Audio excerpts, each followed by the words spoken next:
Every human being has a relationship with their body. Some relationships are positive, some are complicated, and for many people, that relationship changes throughout life. Body image is not simply about appearance. It is about perception. It is the mental picture we carry of ourselves, and that picture is often influenced by forces we barely notice. From an early age, we are surrounded by images of what society considers attractive. Advertisements, movies, magazines, television, and social media constantly present idealized versions of beauty. Over time, these images can become standards. Standards we compare ourselves against. Standards that may not even be realistic.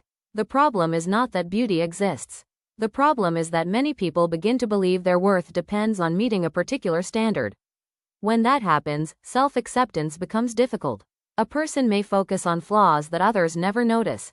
They may spend years chasing perfection without ever feeling satisfied. Psychologists call this the comparison trap. The mind naturally compares. It compares appearance, success, wealth, talent, and countless other qualities. But comparison often creates a distorted picture of reality because we tend to compare our ordinary lives with other people's carefully selected highlights.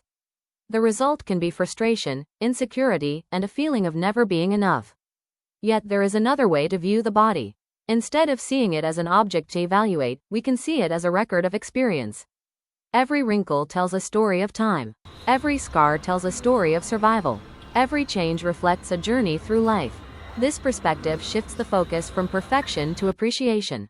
Artists have often explored this idea through portraiture and figure studies. The most moving images are not necessarily those that portray idealized beauty. They are the ones that reveal humanity. A genuine smile, a thoughtful expression, a face shaped by decades of experience. These details remind us that beauty is not limited to youth or perfection.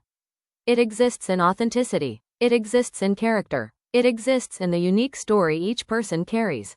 The challenge is learning to see ourselves with the same compassion we often extend to others. Most people would never speak to a friend with the harshness they use toward themselves. Yet self-criticism becomes a habit. And habits can be changed.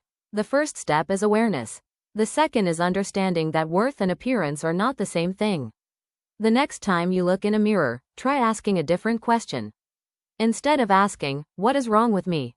ask, "What story does this face, this body, this life tell?"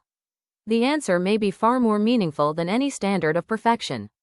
Because a life well lived leaves marks. And those marks are not flaws.